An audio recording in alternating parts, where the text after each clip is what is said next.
welfare services include not only family planning services but total package of health services to the family.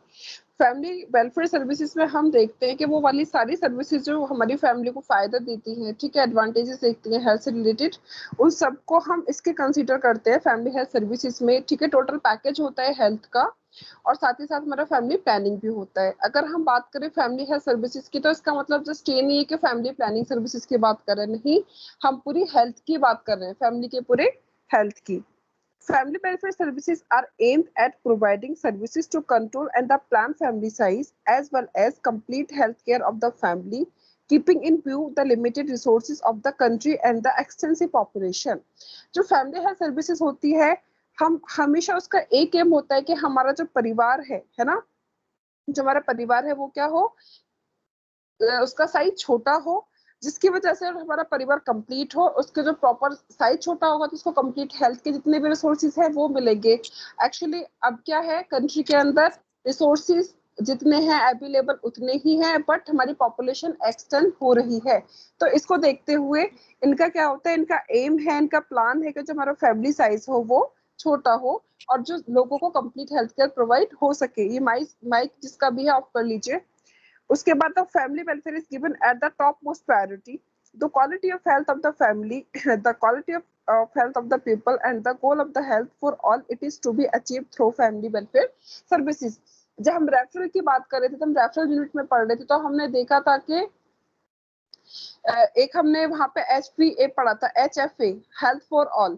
तो हम कैसे achieve कर सकते हैं हेल्थ फॉर ऑल? हम तभी अचीव कर सकते हैं जब सब लोगों की हेल्थ जो है प्रमोट हो, सब लोगों को प्रॉपर नीड मिल सके जो उनको नीड है एक्चुअली हेल्थ के रिसोर्सेज की। तो इसका क्या होगा, जो हमारी हेल्थ वेलफेयर होते हैं वो टॉप मोस्ट प्रायोरिटी होती है किसकी, फैमिली वेलफेयर सर्विसेज की। जिसकी वजह से अगर हम क्वालिटी ऑफ हेल्थ देंगे लोगों को, तो उससे क्या होगा, जो हमारा एक हेल्थ फॉर ऑल वाला जो गोल है उसको हम अचीव कर सकते हैं। उसके बाद आता है family welfare services as integrated package of services providing the family to promote the maintain the health of the families.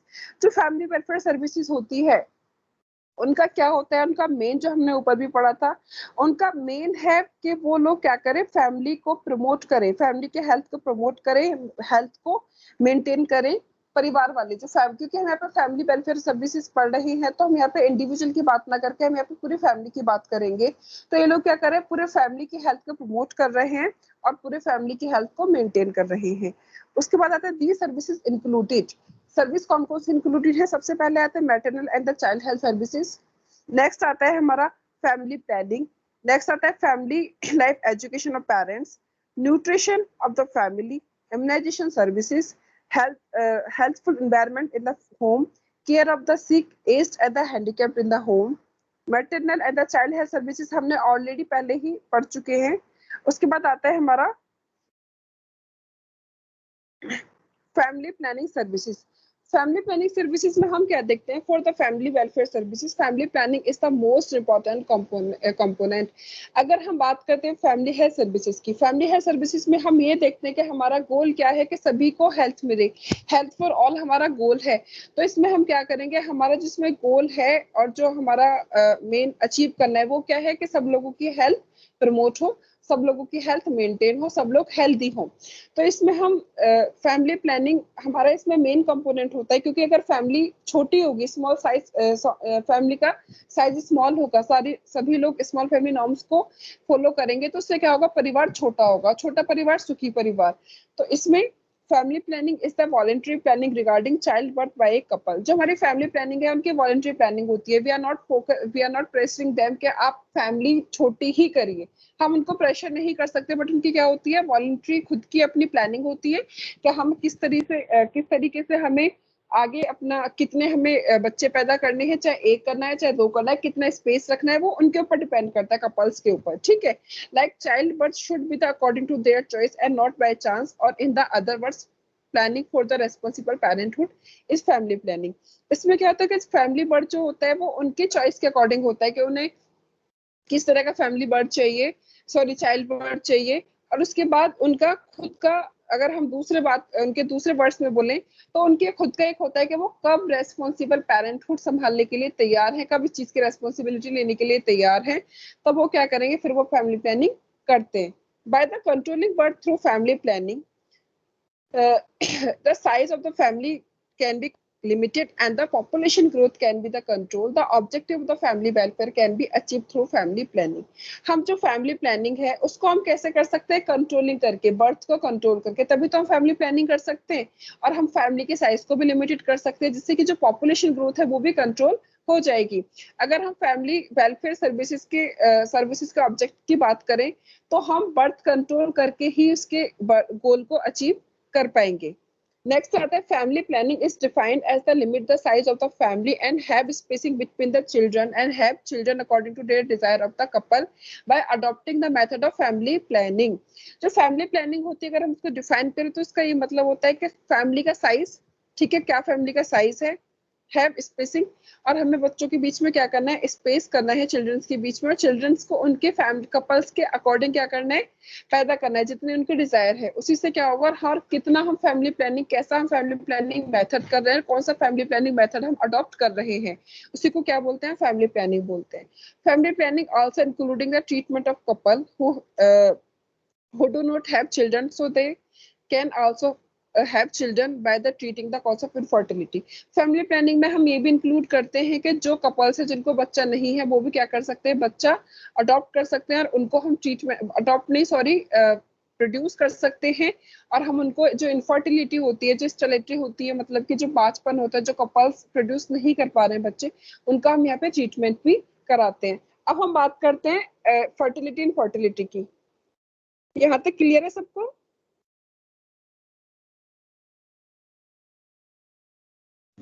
Yes ma'am.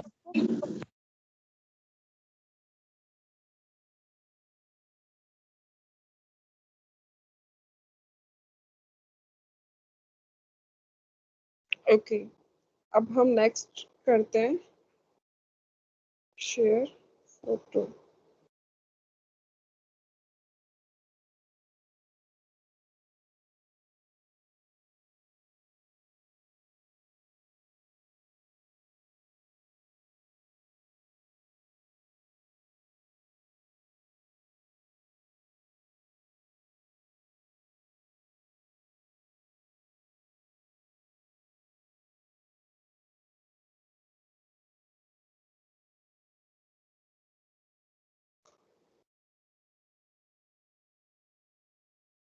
Show हो रहा है फोटो? Yes ma'am. ठीक है।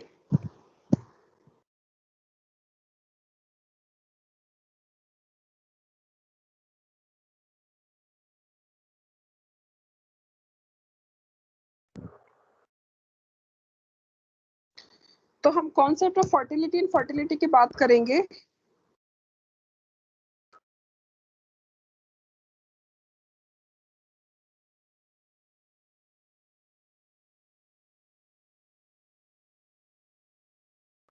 फर्टिलिटी क्या होता है, इनफर्टिलिटी क्या होता है? तो इसमें हम क्या बोल रहे हो युवराज? मैम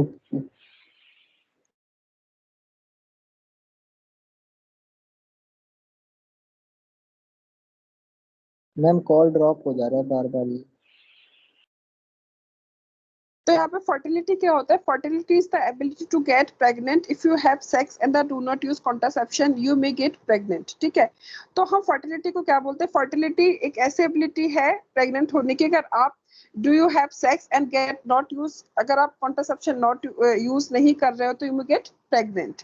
एंड देन अगर हम दूसरे शब्दों में बोले, fertility refers the actual bearing of children by women in the age of group of 15 to 40 years. तो हमारा विमेन्स का जो रिप्रोडक्शन का जो एज होता है 15 से 45 ईयर्स, या हम जब 14 से 49 ईयर्स की बात करते हैं, जब से हमारा मेनार्की शुरू होता है, मेंस्ट्रुअल साइकिल शुरू होता है, तब तक वो खत्म होता है, तब तक जो रिप्रोडक्शन की जो एज होती है उसमें अगर वो चाइल्ड बियर करती है उसको हम क्या बोलते हैं? फर्टिलिटी बोलते हैं।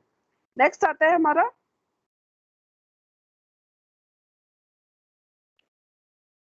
मैम स्क्रीन शो होना बंद हो गया। अब तो दिख रही है ना युवराज? यस मैम दिख रही है। हाँ तो वेट करो, वो पिक्चर्स है ना, वो ऐसे ही शो होगा। तो हम फैक्टर अफेक्टिंग की बात करते हैं फर्टिलिटी की, तो कुछ बायोलॉजिकल डिटरमाइंट्स होते हैं हमारे, ठीक है, कि बायोलॉजिकल होते हैं, कुछ हमारे सोशल कल्चर डिटरमिनेंट्स होते हैं, कुछ हमारे होते हैं इकोनॉमिक डिटरमिनेंट्स। तो हम बात करते हैं पहले बायोलॉजिकल। तो बायोलॉजिकल हम बात करेंगे,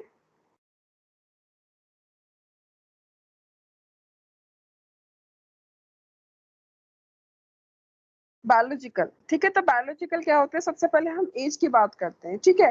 तो एज क्या होता है, age reproductive age of women range from the 15 to 45 years और फ्रॉम 15 टू 49 इयर्स। जो रिप्रोडक्शन की जो एज होती है वो इंडिविजुअल टू इंडिविजुअल पर डिपेंड करती है, according their nutrition, according their environment, okay. So अगर किसी की एज है 15 टू 49 इयर्स, या फिर किसी की 15 टू 45 इयर्स भी हो सकती है, 14 टू 49 इयर्स भी हो सकती है, वो डिपेंड करेगा कि अच्छा अगर किसी का न्यूट्रिशन अच्छा है, किसी का एनवायरनमेंट कैसा है, किसी को हो सकता है मेंस्ट्रुअल साइकिल शुरू जल्दी हो गए, मिनार के जल्दी हो गए, मोनोपॉज जल्दी हो गए, तो वो बट जो उसके बीच का जो ड्यूरेशन होता है हमारा, वो क्या होता है, वो हमारा रिप्रोडक्शन एज होता है। तो इसमें बायोलॉजिकल डिटर्मिनेंट्स की बात करते हैं हम एज की, तो वो जो रेंज होती है वो हमारा देखेंगे हम इसमें फर्टिलिटी में। फर्टिलिटी की बात कर रहे हैं हम, ध्यान रखना फर्टिलिटी की, चाइल्ड प्रोडक्शन की। तो नेक्स्ट आता है मेंस। मेंस में क्या होता है, 13 to around age of 14 to 45 years when sperms quality decrease.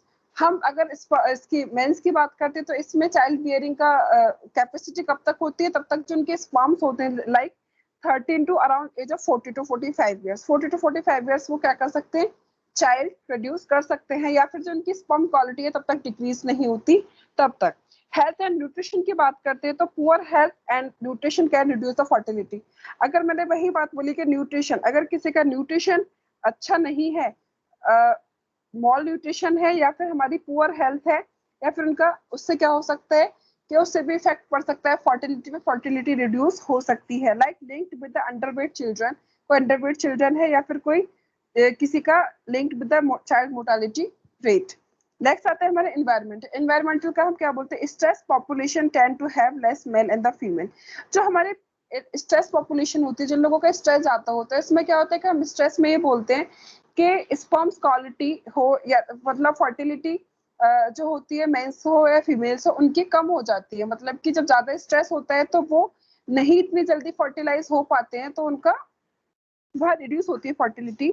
Next आता है possible correlation between the sperms count and the pollutions. Pollutions को भी हम ये देखते हैं कि पॉल्यूशन, जहाँ पे बहुत ज्यादा पॉल्यूशन है, उसमें भी हमारा इफेक्ट पड़ता है मेल्स पर, वहाँ के स्पर्म्स काउंट कम होते हैं उन लोगों के, उस वजह से हो जाते हैं। तो ये कहता है हमारा health and nutrition environment. Next आता है हमारा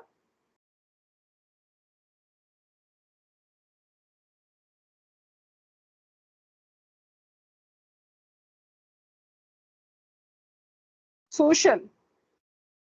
हमने सोशल देखा था, सोशल डिटरमिनेंट। सोशल क्या होता है हमारा, the social norms and the acceptance of the practice affecting the fertility.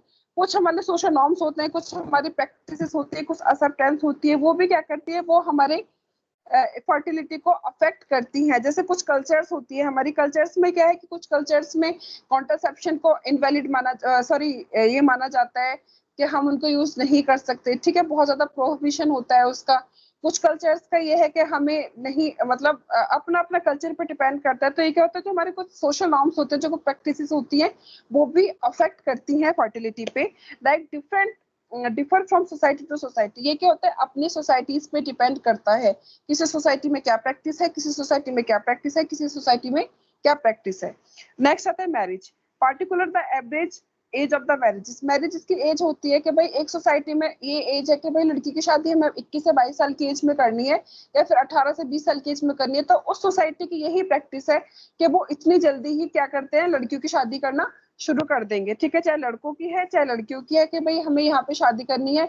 कुछ में होती है कि भाई नहीं, हमें आराम से एजुकेटेड करना है। तो ये अपना क्या होता है, ये डिपेंड करता है कि हमें एक एक्चुअल एज नहीं बनानी है, हम एवरेज एज नहीं बनानी है, ठीक है। जब होता है कि एजुकेशन कंप्लीट होगी, जब जॉब वगैरह होगी, उसके बाद देखेंगे, बट नहीं, एवरेज शादी होगी, एवरेज एक एज बना दी जाएगी, तो सभी लोगों को उस एवरेज एज में ही क्या करनी होगी, शादी करनी होगी, तो उससे भी होगा। नेक्स्ट आता है late age and the percentage of people never married varies, especially the affect fertility rates। उसमें क्या होता है कि जो लोग कुछ लोग ऐसे भी होते हैं जो लोग कभी शादी नहीं करते, ठीक है, जैसे कि लाइक साधु होते हैं, वो लोग शादी नहीं करते, जो नन्स वगैरह होते हैं वो भी शादी नहीं करती हैं, और जो कुछ लोग होते हैं जो सोशल सर्विसेज में इन्वॉल्व होते हैं वो शादी वगैरह नहीं करते, तो उससे भी फर्टिलिटी का वो होता है कि भाई ये लोग तो शादी नहीं कर रहे। उसके बाद late marriage age generally involve late children, और हमारे ये भी मानना होता है, सोशल डिटर्मिनेंट्स होते हैं कि जो लोग अगर लेट शादी होगी तो फिर फर्टिलिटी नहीं हो पाएगी, उससे इफेक्ट पड़ेगा फर्टिलिटी पे। उसके बाद आता है contraception and abortions used by the 30 to 50% of all married couples। जो कॉन्ट्रासेप्शंस होते हैं उनका क्या होता है, अगर हम पूरे 100%, अगर हमारे इंडिया के अंदर अगर 100 कपल्स है, अगर हम 100% कपल्स की बात कर रहे हैं, तो उनमें से केवल 30 to 50% ही कपल्स कॉन्ट्रासेप्शन का यूज करते हैं। And then availability of the contraceptive devices and the social attitudes towards their use affect fertility rates.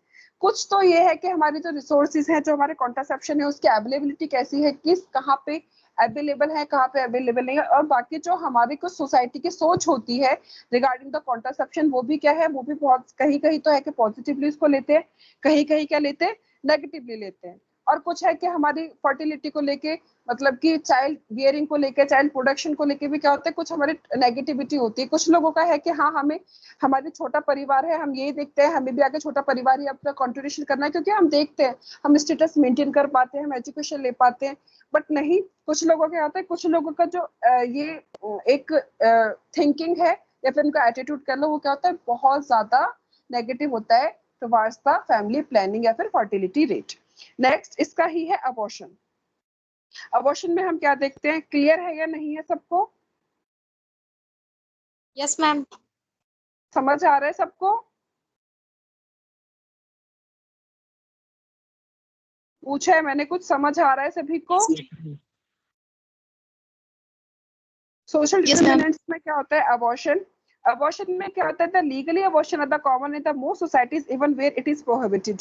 देखो, हम अगर अबॉर्शन को हम प्रोहिबिटेड बोलते हैं कि प्रोहिबिटेड है, बट अगर कोई मेडिकल इमरजेंसी आती है, लाइक जो हमने एनटीपी पढ़ा था, मेडिकल टर्मिनेशन ऑफ प्रेगनेंसी, जिसमें हमें लगता है कि ऐसी लाइफ थ्रेटनिंग कंडीशन है, जो बच्चा है, जो फीटस है, वो इन्फेक्टेड हो चुका है, या फिर जो फीटस है वो प्रॉपर डेवलप नहीं हुआ है, तो by the physician, order of the physician, उसमें हम क्या कर सकते हैं, उसमें हम अबॉर्शन करा सकते हैं। वो उस टाइम पे क्या होता है, वो लीगली हो जाता है। या फिर कोई रेप विक्टिम है, उसका क्या होता है, उसका भी हम एमटीपी कराते हैं।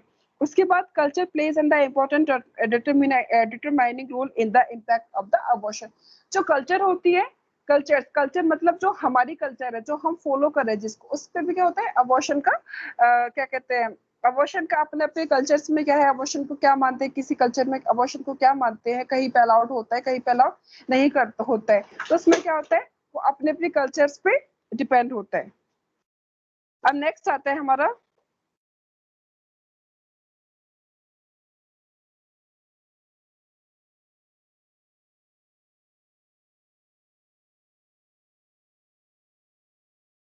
Economic economic determinants. Economic determinants में हम बात करते हैं, economic determinants the role of the children और देयर वैल्यू अफेक्ट फर्टिलिटी।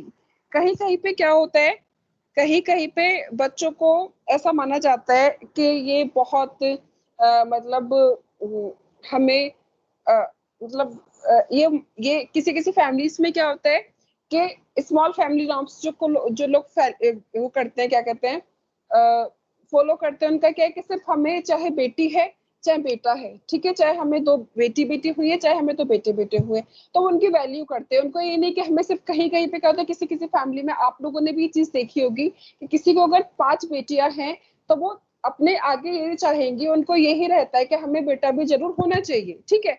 तो मे बी अगर किसी को 3 बेटी है तो वो ये उनका चौथा बेटा होगा, तो वो ये सोचते हैं कि बेटा जरूर होना चाहिए, कि बेटा कंप्लीट करता है फैमिली को, ठीक है। बट यहाँ पे क्या, अगर किसी को 2 बेटी हुई है तो वो उनकी वैल्यू देंगे। ऐसा नहीं है कि नहीं भाई हमें बेटे को वैल्यू देंगे, नहीं, वो क्या करेंगे, वो अपने चाइल्ड को वैल्यू देंगे। उससे भी कहते हैं, उससे फर्टिलिटी इफेक्ट होती है कि भाई अगर वो वैल्यू नहीं दे रहे हैं तो उससे क्या होगा, अगर वो लड़कियों को तो वैल्यू नहीं दे रहे, उनको लड़का ही चाहिए, तो इसमें क्या होगा, फिर से उनकी फर्टिलिटी शायद में भी वो सोचेंगे उसके लिए, चाइल्ड प्रोडक्शन के लिए। नेक्स्ट आता है हमारा inverse relationship fertility the income per capita, like. और हाँ, एक चीज और होती है कि हमारी फैमिली में हम ये देखते हैं, हमारा इनकम पर कैपिटा निकलता है कि भाई किस फैमिली को फैमिली में अगर 10 लोग हैं तो उनके ऊपर अगर एक इनकम इतनी आ रही है तो कितना कितना हर प्राणी पे कितना कितना इंडिविजुअल पे कितना कितना पड़ रहा है, ये भी हमारा होता है। नेक्स्ट आता है हमारा traditional and the rural societies. इसमें क्या है, the children still play and the important economic role and the contribution of the family wealth। जो कुछ लोग सोचते हैं कि चलो अगर हमारे आज हम हैं, ठीक है, हमने अपने पेरेंट्स को देखा, जो हमारे आगे वाले जो आने वाले जो वो होगी जनरेशन होगी, वो क्या करेगी कल को, वो ज्यादा होंगे तो वो क्या करेंगे, वो ज्यादा हमारी जो फैमिली की वेल्थ है, मतलब जो फैमिली की इकोनॉमिक स्टेटस है उसको मजबूत करेंगे, क्योंकि वो ज्यादा पैदा होंगे तो वो ज्यादा कमाएंगे। तो इसमें क्या होता है, उनका ये भी होता है कि भाई बच्चा है तो अगर 3 बच्चे हैं तो तीनों बच्चे कल को जॉब करेंगे, तीनों बच्चे की इनकम आएगी, तो वो क्या करेंगे, वो हमारा कंट्रीब्यूशन करेंगे किसमें, फैमिली हेल्थ में।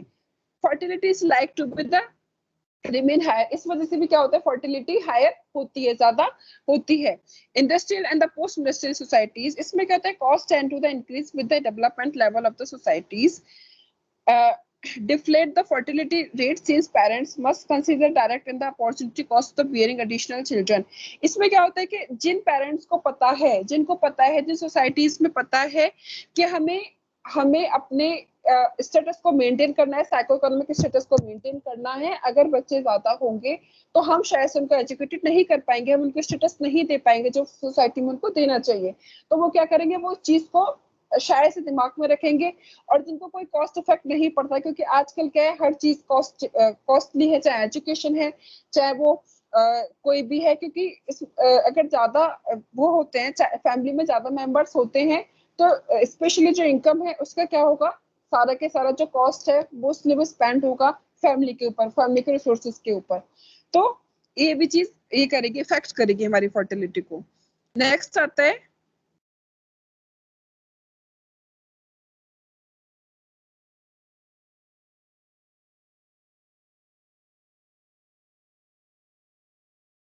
General factor. ठीक है, जनरल फैक्टर अफेक्टिंग फर्टिलिटी के कौन कौन से जनरल फैक्टर होते हैं जो हमारी फर्टिलिटी को अफेक्ट करते हैं। सबसे पहले आता है स्टेटस ऑफ वीमेन।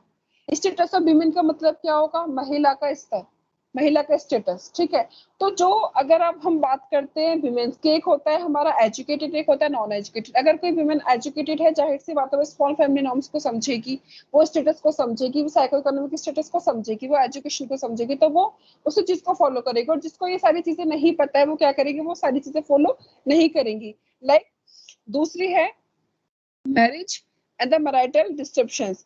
अगर किसी की मैरिज ठीक चल रही है, फिर कोई मैरिटल डिस्टर्ब मतलब कि कोई कॉन्फ्लिक्ट चले हैं, डिस्टर्बेंस हो रहे हैं, ठीक है, बात विवाद हो रहा है कुछ, तो उसमें क्या होगा, उसमें भी फर्टिलिटी में भी, क्योंकि अगर सही मैरिज है तो वो आगे का अपना प्लान करेंगे, अपना पेरेंटली रिस्पॉन्सिबल पेरेंटहुड की बात करेंगे, सोचेंगे कि कब हम रेस्पॉन्सिबिलिटी ले सकते हैं, तो वो उस बारे में बात करेंगे। बट जब मैरिज डिस्टर्बेंस हो रहे हैं, जब कॉन्फ्लिक्ट हो रहे हैं मैरिज में, तो वो क्या करेंगे, वो शायद से आगे का प्लान नहीं करेंगे, क्योंकि उनका आपस में क्या है, क्लियरेंस नहीं हो रहा है, कोई बात चीजें हैं, मतलब कॉन्फ्लिक्ट्स हो रहे हैं, तो वो क्या आगे का कोई प्लानिंग नहीं करेंगे। उसके बाद स्टेलिटी। स्टेलिटी का मतलब क्या है, स्टेलिटी मतलब कि जो फीमेल या फिर मेल कपल जो भी है, कपल में कोई भी एक जो चाइल्ड प्रोड्यूस नहीं कर सकते, मतलब कि जिसको हम नॉर्मल लैंग्वेज में बोलते हैं बांझपन। बांझपन भी इफेक्ट करता है, फैक्टर इफेक्ट करता है, क्योंकि अगर कोई स्टेलिटी है किसी कपल को, तो वो क्या करेंगे, प्रोड्यूस नहीं कर पाएंगे वो बच्चा। नेक्स्ट आता है कॉन्ट्रासेप्शन। कॉन्ट्रासेप्शन क्या होता है कि अगर कोई कपल कॉन्ट्रासेप्शन यूज कर रहे हैं तो क्या होगा, फर्टिलिटी नहीं हो पाएगी। ठीक है, उसके बाद आता है हमारा इंड्यूस्ड अबॉर्शन। इंड्यूस्ड अबॉर्शन मतलब कि जनरली अगर हमें लगता है कि अगर कोई प्रॉब्लम हुई है, ठीक है, या फिर हमें लगता है कि कोई डिलीवरी है, जैसे कि एक्टोपिक प्रेगनेंसीज वगैरह हुई है, जो हमारी ट्यूब्स में प्रेगनेंसीज हो जाती है, जो हमारी नॉर्मल प्रेगनेंसी नहीं होती, तो इस वक्त हमारा क्या होता है, हम अबॉर्शंस के लिए जाते हैं। लेवल ऑफ एजुकेशन, जो एजुकेशन होगी, जो लेवल हमारा एजुकेशन का होगा, जैसे कि अगर हम एजुकेटेड हैं, नॉन एजुकेटेड हैं, बिल्कुल भी एजुकेटेड नहीं है, बिल्कुल ही मतलब इलिटरेट है, तो वो क्या करेगा, वो भी इफेक्ट करता है। जो एजुकेटेड लोग होंगे वो स्पेशली वो लोग सभी चीजों को जानेंगे, कॉन्ट्रासेप्शन के बारे में जानेंगे, उनके रिगार्डिंग जो मिथ्स हैं वो, जैसे कि हमने जब वेसेक्टमी ट्यूबेक्टमी में पढ़ा था कि कुछ हमारे ऐसे लोग होते हैं जो गलत सोच लेते कि अगर हम हमारी फैमिली कंप्लीट हो गई है और अगर हम अब जाते हैं किसी परमानेंट फैमिली प्लानिंग मेथड की तरफ, तो वो क्या होगा, वो हमारे सेक्स रिलेशन में इंटरफेयर करेंगे, हमें इम्पोर्टेंट बनाएंगे, बट ऐसा नहीं है। तो ये क्या होता है, हमारे लेवल का एजुकेशन भी इफेक्ट करेगा। नेक्स्ट आता है हमारा एम्प्लॉयमेंट अपॉर्चुनिटीज। हम ये देखेंगे कि हमारे एम्प्लॉयमेंट अपॉर्चुनिटीज कैसी हैं, कि अगर हमारे पास, हमें लगता है कि हमारे पास जॉब्स हैं, ये सारी चीजें हैं, तो हम क्या करेंगे आगे। अब जैसे किसी का है कि अगर हमें मुझे पता है कि भाई मेरे पास जो मेरी अकॉर्डिंग, मेरे एजुकेशन के अकॉर्डिंग जॉब्स नहीं है, मेरे पास कोई अच्छी अपॉर्चुनिटीज नहीं है, तो मैं क्या सोचूंगी, मैं क्यों सोचूंगी अगर कि हाँ, अगर मेरे पास किसी कपल के पास एक बच्चा है, अगर उनके पास अच्छी कोई अपॉर्चुनिटी नहीं मिल रही है उनके रोजगार की, उनको किसी जॉब की, तो मैं ये सोचेंगे कि हमारे जितनी आमदनी है हम उसी के अकॉर्डिंग जितने खर्चे कर सकते हैं उतना ही अपना परिवार बनाएंगे, तो उस चीज का भी इफेक्ट पड़ेगा। नेक्स्ट आता है हमारा type of residence. Type of residence मतलब रूरल या अर्बन, ठीक है, या फिर हमारा सेमी अर्बन आता है, ठीक है, तो हम टाउन्स वगैरह को रखते हैं। तो बट अगर हम मेन कंसिडर करते हैं तो अर्बनाइजेशन वाले जो लोग होते हैं, अर्बन लोग पढ़े लिखे होते हैं, उन्हें पता होता है कॉन्ट्रासेप्शन मेथड्स की रिगार्डिंग, उन्हें पता होता है फैमिली नॉर्म्स की रिगार्डिंग, उन्हें पता होता है एजुकेशन की रिगार्डिंग, तो वो क्या करते हैं, वो चीज पे ज्यादा फोकस डालते हैं। बट अगर हम रूरल की बात करते हैं तो वहां पे इन सब चीजों को ज्यादा नजर नहीं रखा जाता, क्योंकि लोग एजुकेटेड नहीं होते हैं, एजुकेटेड भी होते हैं तो वो क्या करते हैं, वो अपने कल्चर इम्पैक्ट ज्यादा यूज करते हैं, फॉलो करते हैं। उनका क्या है कि नहीं, अगर हमें नहीं मानना है तो हमें नहीं मानना है। उसके बाद आता है रिलीजन ऑफ पेरेंट्स। जो पेरेंट्स होते हैं उनका जो रिलीजन है, क्योंकि कुछ कुछ रिलीजन होते हैं, कुछ कुछ मैंने बोला अपनी कस्टम्स होते हैं, उनके अकॉर्डिंग उनका ये होता है, प्रैक्टिसेस होती हैं। तो जो पेरेंट्स का रिलीजन होता है उनके अकॉर्डिंग उनका क्या होता है, फैक्टर अफेक्ट करता है कि भाई अगर मैंने अपने पेरेंट्स को ऐसे ही देखा, मैंने अपनी फैमिली में ऐसे ही देखा, तो मैं भी आगे वही फॉलो करूंगी। तो हो सकता है कि मेरे पेरेंट्स का ये है, हमारी रिलीजन में या फिर हमारे जो पेरेंट्स है उसमें यही फॉलो करते हैं कि भाई मुझे मतलब छोटा परिवार रखना है, सुखी परिवार रखना है, तो मैं भी उसी चीज को फॉलो करूंगी। तो इससे भी कहता है फर्टिलिटी अफेक्ट होती है। नेक्स्ट आता है हमारा level of available health care. Level of available health care में क्या है कि अगर कोई रूरल एरिया है, ठीक है, अर्बन में तो हम सारे हॉस्पिटल्स होते हैं, सारे हमारे पास केयर होती है, सारे क्लिनिक्स होते हैं, सारी चीजें होती हैं, गायनेकोलॉजी होते हैं हमारे पास ये ऑब्स वाले क्लिनिक होते हैं।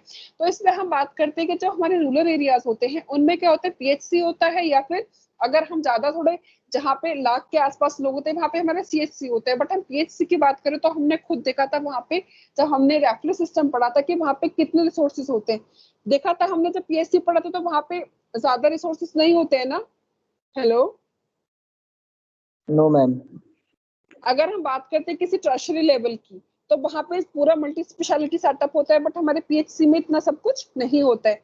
तो अगर किसी रूरल एरिया की कोई महिला है, गर्भवती महिला है, उसको अगर हमने माना कि उसका प्रेगनेंसी का 8 मंथ है, ठीक है, 8वां महीना चल रहा है उसका, अगर वो गलती से गिर जाए, ठीक है, उसका मिसकैरेज हो जाए, तो हम इतने पीएचसी पे पहुंचेंगे, पीएचसी पे वो हमें बताएंगे, उस लेडीज को देखेंगे कि भाई क्या है, कैसे कैसे ब्लीडिंग हो रही है, उसको हो सकता है एपीएच होता है, एपीएच हो जाए, एंटीपार्टम हेमरेज हो जाए। उसके बाद हम उसको देखेंगे कि क्या, अगर वो लेडी सीरियस होती है तो हम उसको शायद लेके जाएंगे आगे, टर्शरी लेवल तक पहुंचेंगे तो मे बी उसकी डेथ हो जाए, है ना, या फिर उसकी डेथ ना हो, लाइफ थ्रेटनिंग कंडीशन में चली जाए, और हो सकता है जो उसका फीटस है, जो बेबी है, जो बच्चा है, उसकी डेथ हो जाए पेट के अंदर, क्योंकि उसको टाइम रहते केयर नहीं मिल पाएगी। तो ये क्या हो सकता है, ये इस चीज को भी इफेक्ट करेगी। अब अगर उसका पहला बच्चा है, ठीक है, अगर उसने पहली बार उसका फर्स्ट यहाँ पे ये है प्रेगनेंसी है, अगर उसका वो वहां पे मिस कैरेज हो रहा है, तो जाहिर सी बात है वो अपनी फैमिली के लिए आगे नेक्स्ट नेक्स्ट वो करेगी, फर्टिलिटी करेगी। तो इससे क्या होगा, आगे पहले ये किया फिर हम नेक्स्ट करेंगे, तो इससे क्या होता है, इससे भी फर्क पड़ता है कि हमारे पास हेल्थ केयर के रिसोर्सेज प्रॉपर नहीं है। तो उसके बाद, या फिर अगर बच्चा हो भी गया है, ठीक है, अगर उसका न्यूबॉर्न बेबी हो भी गया है, तो न्यूबॉर्न को अगर बहुत सारी चीजें होती, केयर चाहिए होती है बच्चे को, तो अगर वो उसका प्रॉपर नहीं मिल पा रही, अगर उस बच्चे की डेथ हो जाती है, ठीक है, इनफैक्ट मोर्टेलिटी रेट हो जाता है, तो उससे क्या होगा, उसको फिर नेक्स्ट वो अपना सोचे कि उसको परिवार के लिए चाहिए होगा उसको बच्चे, क्योंकि उसका बच्चे की तो डेथ हो गई, तो उससे भी क्या होगा, फर्टिलिटी रेट प्रोड्यूस होंगे, मतलब कि इंक्रीज होंगे। उसके बाद आता है perceived cost of having children. मतलब एक होता है कि जैसे हमने देखा कि इतनी ज्यादा, बहुत ज्यादा महंगाई है हर चीज की, तो वो यही देखेंगे कि अगर हम बच्चा पैदा करते हैं तो उसकी कितना ज्यादा, तो हम अगर हॉस्पिटल में इंस्टीट्यूशन डिलीवरी कराते हैं तो वहां पे खर्चे होते हैं। उससे पहले अगर हम एंटीनेटल विजिट्स की बात करें, आइडियली तो हमें हर 6 मंथ पे हर महीने जाना है, ठीक है, एक बार क्लिनिक जाना है। 7th 8th महीने पे 2 बार जाना है। अगर लास्ट वाला मंथ चल रहा है हमारा प्रेगनेंसी वाला, लास्ट जिसको प्रेगनेंसी मंथ कहते हैं 9 मंथ, उसमें हमें हर वीक ले जाना है। बट हो सकता है इतना कॉस्ट जो फैमिली है वो ना कर पाए, ठीक है, वो उसको अफोर्ड ना कर पाए, तो वो ये भी सोचेगी कि भाई इतना ज्यादा कॉस्ट है। उसके बाद आता है प्रेशर फ्रॉम द गवर्नमेंट। कुछ गवर्नमेंट होती है कि कुछ गवर्नमेंट का प्रेशर होता है कि आपको सिर्फ इतने ही, जैसे कि हमने बीच में सुना था कि इंडिया गवर्नमेंट के अंदर भी कुछ कानून बन के कुछ ऐसे न्यूज आ रही थी बीच में, बट अभी तक ऐसा कुछ नहीं है। कि कुछ गवर्नमेंट का भी होता है कि आपको सिर्फ इतने ही क्या करना है, मतलब फैमिली का साइज रखना है, फैमिली के जो वो है चाइल्ड बियरिंग है उसको कंट्रोल करने। तो नेक्स्ट आते हैं हमारा, क्लियर है सबको factors? Yes ma'am. Yes, ma'am. बाकी तो सब सारे शांत बैठे ने, तो कोई मतलब ही नहीं है बोलने से नहीं बोलने से। नेक्स्ट आता है हमारा फर्टिलिटी कंट्रोल मीजर। हाँ, फर्टिलिटी को कैसे कंट्रोल कर सकते हैं? तो सबसे पहले हम prevention of marriage at the early age, हमें कम एज की जो शादी हो रही है उनको प्रिवेंट करना है, ठीक है, कम एज में शादी होने से बचाना है। Identification of eligible couple and the motivate them to use for the contraceptive and apply specific for children.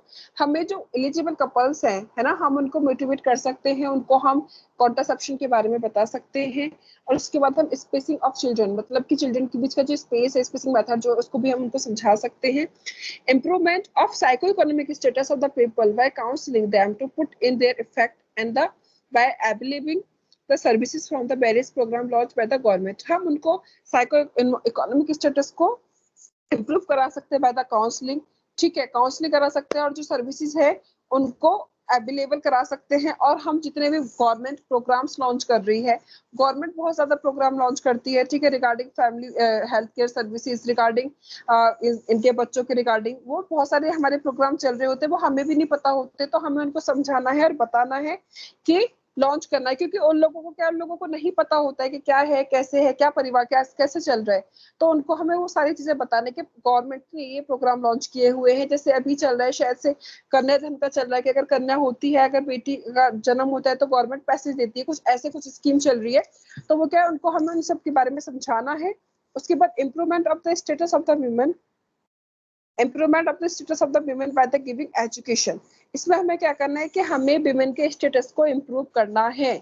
उनको हम कैसे कर सकते हैं? एजुकेट करके, एम्प्लॉयमेंट देके and the involvement in the community. और जो हमारे कम्युनिटी के जितने भी हमारे ये एक्सटर्नल अफेयर्स होते हैं, मतलब कि कुछ भी हमारा ये है कम्युनिटी का कुछ भी है, हमें उसको वहां पे इंटरफेयर कराना है। उसके बाद आता है health education the people on the various related topic by the active participation of the community people. इसमें क्या है, हेल्थ एजुकेशन दे सकते हैं हम लोगों को, और लोगों को अवेयर करा सकते हैं, और लोगों का हम पार्टिसिपेशन भी करा सकते हैं, कम्युनिटी वाले लोगों का। मतलब उन्हीं के साथ घुल मिल के हमें कुछ कुछ एक्टिविटीज करनी है, हेल्थ एजुकेशन देनी है, और लोगों को हमें पार्टिसिपेशन कराना है, क्योंकि उनको अवेयरनेस ज्यादा होगी। उसके बाद आता है providing family planning services to eligible couple according to their choice. हम उनके सामने चॉइस रख देंगे कि ये सारे मेथड्स हैं, आप जो आपको अच्छा लगे आप वो यूज कर सकते हैं।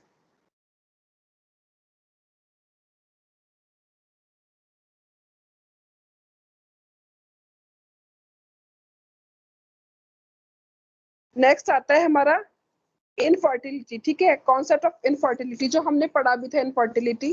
तो इनफर्टिलिटी क्या होता है, अब बताते हैं हम। इनफर्टिलिटी क्या होता है? इनफर्टिलिटी कौन बताएगा इनफर्टिलिटी क्या होता है? मैम जब बच्चा ठीक से मैम बढ़ नहीं सकता है, इसे कहते हैं। बढ़ नहीं सकता? Capability of ma'am produce. Baby नहीं फीमेल होगा, कंसीव नहीं कर पाती बेबी। वुमेन बेबी प्रोड्यूस नहीं कर सकती।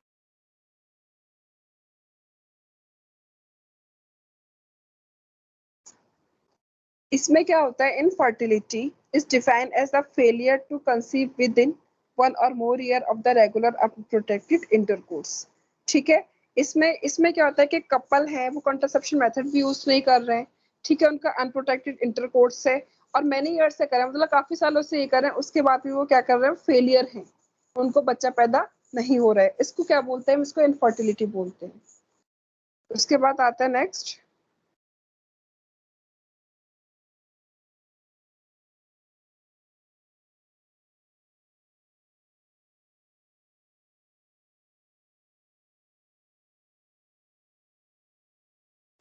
टाइप ऑफ इनफर्टिलिटी, ठीक है, टाइप ऑफ इनफर्टिलिटी में हम बात करें तो इसमें क्या होगा, refers to couples who have not become pregnant after at least 1 year of unprotected sex. Primary infertility हम उन लोगों को बोलते हैं, उन कपल्स को बोलते हैं जो प्रेग्नेंट नहीं हो पा रहे हैं, एटलीस्ट 1 ईयर तक उन्होंने अनप्रोटेक्टेड सेक्स कराए उसके बाद भी, ठीक है। उसके बाद आता है सेकेंडरी इनफर्टिलिटी। सेकेंडरी इनफर्टिलिटी क्या बोलते हैं, refers to couple who have been pregnant at the at least one but never again. Secondary हम उनको बोलेंगे कि उन्होंने कम से कम वो एक बार प्रेग्नेंट हो गए हैं बट उसके बाद वो कभी प्रेग्नेंट नहीं हुए हैं। प्राइमरी में क्या है, प्राइमरी में तो प्रेग्नेंट हुए ही नहीं है। तो ये होता है main primary and the secondary infertility.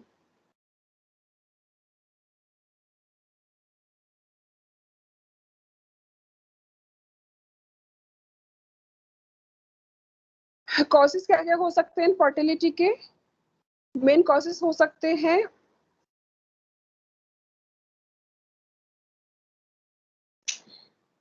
Ovulation problem हो सकती है, ठीक है।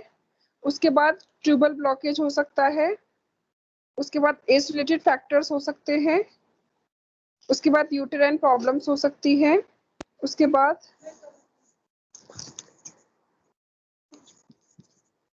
बाद प्रीवियस ट्यूबल ब्लॉकेज लाइजेशन हो सकती। ये क्या हो रहा है,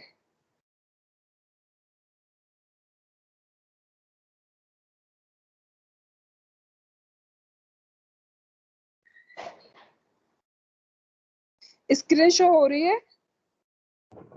No, ma'am. Ma'am no ma'am, बार बार आ रही है। मैम ये ब्लिंक हो एक रहा बार बार डिस्प्ले। एक सेकंड।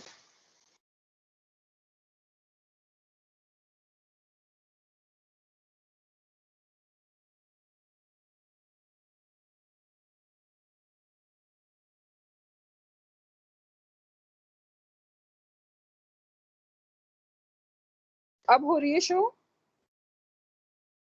No, ma'am. मैम कर रही है मैम, अभी भी मैम नहीं हो हो रही है? मैम हो रहा है। Yes, ma'am.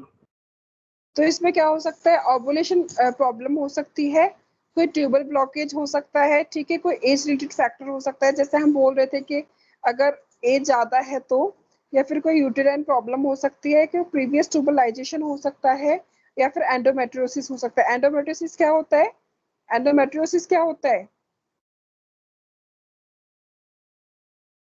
एंडोमेट्रियोसिस क्या होता है, एनीवन?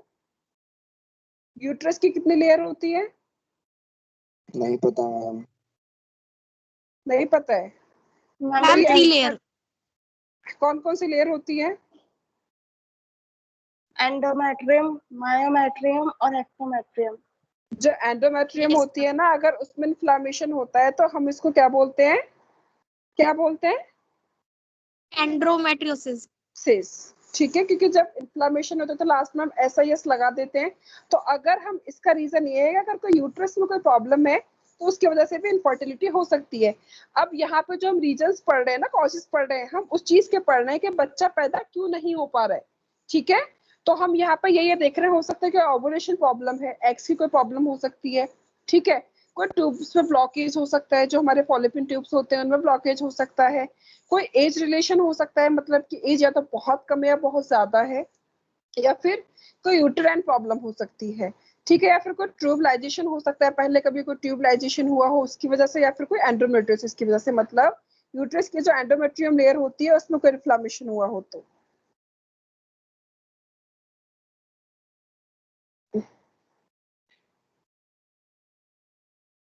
नेक्स्ट आता है हमारा, अभी भी शो नहीं हो रही है शायद से, इसे क्या हुआ? यस मैम, शो नहीं हो रही। एक मिनट, ठीक, कोई टेक्निकल इशू होता है, क्या होता है कि यहाँ से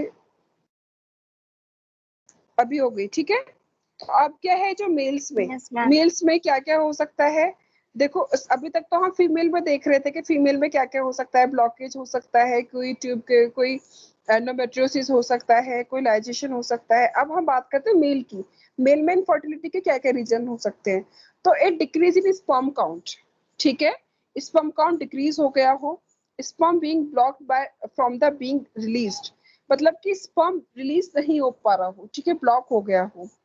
उसके बाद sperm that do not work properly, जो स्पर्म है वो अपना वर्क प्रॉपर्ली नहीं कर पा रहा है, वो इनफर्टाइल नहीं कर पा रहा है, या फिर हैवी अल्कोहल यूज, जो मेल है वो बहुत ज्यादा हैवी अल्कोहल यूज करता है, या फिर हम कहते हैं ना कि स्मोकिंग, अल्कोहल नहीं यूज लेना चाहिए, उससे क्या होता है हमारे इनफर्टिलिटी पे भी इफेक्ट पड़ रहा है। तो उसके ये मेल के अंदर है कि अगर वो ज्यादा, ये फीमेल के अंदर भी होता है कि अगर वो, क्योंकि बट फीमेल का क्या होता है, अगर हम कंपेयर करें मेल फीमेल में, तो फीमेल इतना नहीं करती है, ठीक है, मेल्स का ज्यादा है। तो मेल्स अगर अल्कोहल ज्यादा यूज करते हैं, ड्रग्स ज्यादा यूज करते हैं, कोई भी ड्रग यूज कर रहे हैं या फिर सिगरेट स्मोकिंग यूज कर रहे हैं, तो उसकी वजह से भी इन पे इफेक्ट पड़ता है। नेक्स्ट आता है हमारा environmental toxins including pesticides and leaves. आजकल हम क्या कर रहे हैं, जो हमारा खाना आ रहा है, ठीक है, जो हमारा खेत में कोई भी फील्ड्स में अगर कोई खाना आ रहा है या फिर कोई भी हम फ्रूट्स वगैरह ले रहे हैं, तो उनमें पेस्टिसाइड्स का बहुत यूज हो रहा है, आजकल हो रहा है ना। उसमें गाँव में इसका यूरिया वगैरह खाद हम ज्यादा लगाते हैं, तो उसका भी इफेक्ट पड़ सकता है, क्योंकि जो हमारा एनवायरमेंट है बहुत ज्यादा टॉक्सिक हो रहा है। तो नेक्स्ट आता है हमारा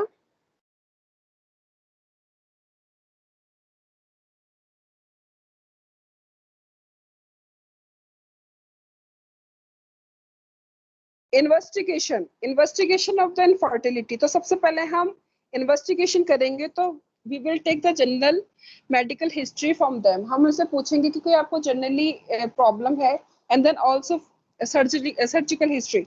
हम उनके ये भी देखेंगे कि आपकी सर्जरी तो नहीं हुई है पहले, कोई आपका ऐसा तो नहीं है कि आपको कुछ यूट्रस में प्रॉब्लम हुई हो, या आपको नॉर्मल भी कोई सर्जरी हुई हो, तो हम उससे रिलेट करेंगे। एंड देन हम क्या करेंगे नेक्स्ट, हम प्रीवियस ऑब्स्टेट्रिकल हिस्ट्री लेंगे, मेंस्ट्रुअल हिस्ट्री लेंगे कि आपका कब लास्ट एलएमपी हुआ था, ठीक है। उसके बाद उनकी ऑब्स्टेट्रिकल हिस्ट्री लेंगे कि आपको पहले कोई बच्चा है, पहले कोई अबॉर्शन हुआ था, पहले कोई आपने कंसीव किया था। कॉन्ट्रासेप्शन हिस्ट्री लेंगे कि आपने कोई कॉन्ट्रासेप्शन तो यूज नहीं किया था, आपको सेक्सुअल प्रॉब्लम तो नहीं है आपको कोई।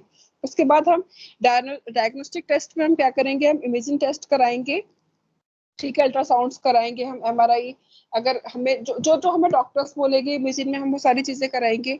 उसके बाद हम कुछ हार्मोनल टेस्ट भी कराएंगे विमेंस के अंदर, ठीक है। उसके बाद नेक्स्ट आता है हमारा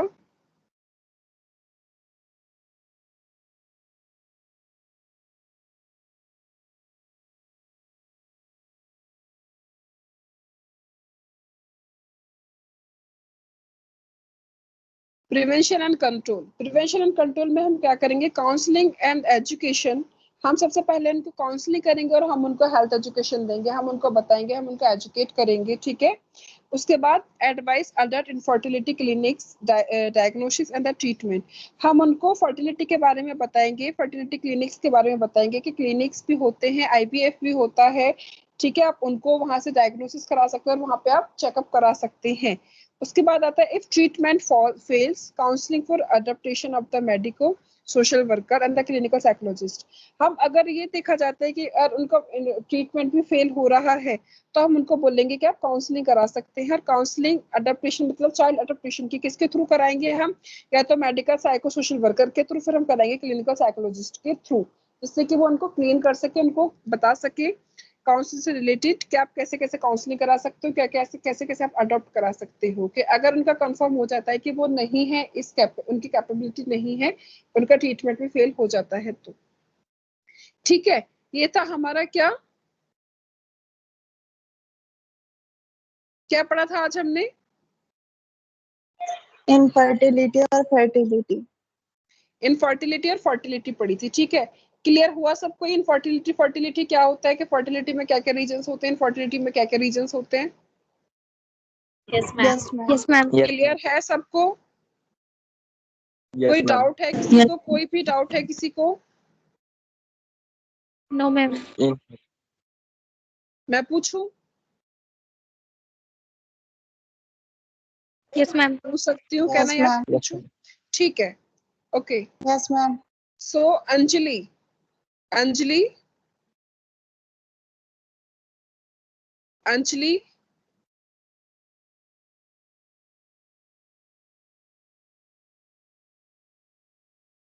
अंजलि, एक तो ये बोलते नहीं है ना पहली बार में, ये अपना फोन साइड में रख रख के बैठे हुए होते हैं, एब्सेंट लगेगी इनके, तो फिर ये लोग बोलते हैं कि नहीं हमारे एब्सेंट क्यों लगी, हम तो थे present.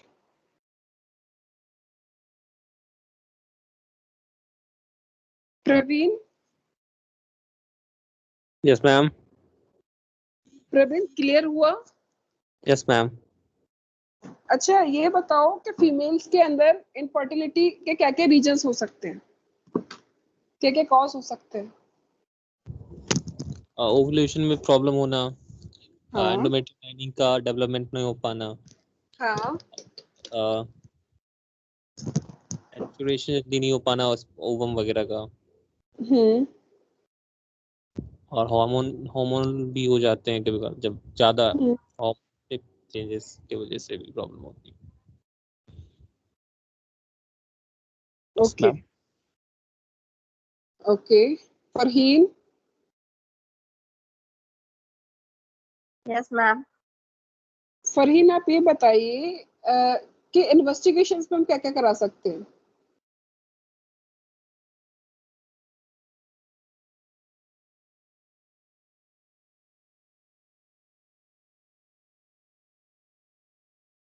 Farheen Yes, ma'am. Yes, ma'am.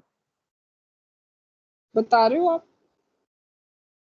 Yes, ठीक है, ये ma'am. पढ़ मैम मेरा लेना। माइक बार बार ऑफ हो रहा अच्छा है। अच्छा अच्छा, कोई बात नहीं, आप मैम पढ़ उसमें लेना। मैम जनरल हाँ मैम उसमें ये जनरल मेडिकल हिस्ट्री करवा सकते हैं, उस पूछ सकते हैं। हाँ और उसके उसके मेंस्ट्रुएशन हिस्ट्री, मेंस्ट्रुअल हम्म हिस्ट्री। हम्म उसके बाद मैम वो कंट्रासेप्टिव हिस्ट्री मैम जो यूज किया है या फिर नहीं, ये मैम। उसके बाद मैम कोई सेक्सुअल प्रॉब्लम तो नहीं है मैम, गुड यही सब। युवराज। हाँ ठीक है, यही सब कराते हैं। लास्ट में हम सीबीसी वगैरह कराएंगे, मेडिकल डायग्नोस्टिक कराएंगे, इमेजिंग टेस्ट कराएंगे और हम हार्मोनल टेस्ट भी कराएंगे। ठीक है, कि Yes. कोई हार्मोनल कोई प्रॉब्लम तो नहीं है, कोई हार्मोन की हो तो नहीं हो रही है प्रॉब्लम, तो ये क्लियर है। तो कल सारे इसको पढ़ेंगे। आज सब